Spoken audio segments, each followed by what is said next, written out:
Zenodo platform. It is our digital repository where we feature all of our publications. So here, I just want to, let me accept the cookies.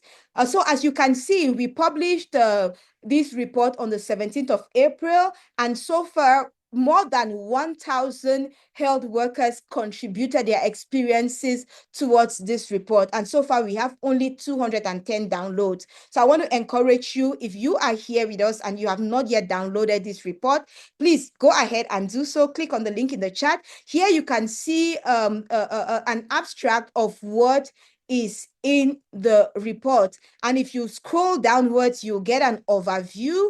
An overview, it means you can actually read the report directly on the Zenodo platform, but I wouldn't encourage you to do so. It's more important because you have to be online to do this. It's more important for you to download the report so that you can have it stored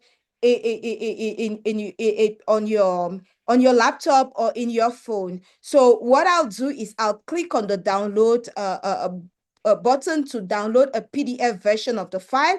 And when I download it, I have it stored in my computer. I can go back to it anytime I want. I can want to verify if I shared an experience. Is my experience featured?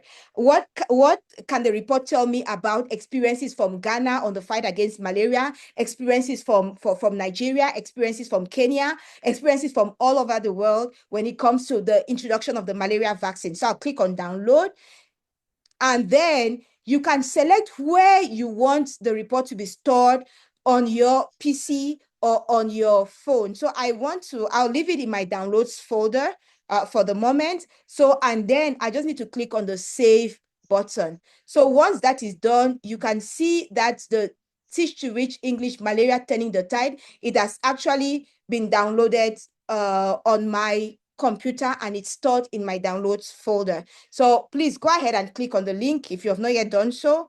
And we are going to be checking, probably we'll come back to this in our next, during the next launch event, to check how many more downloads we have been recorded for this report. So thank you once again for listening, and thank you, Reda. Over.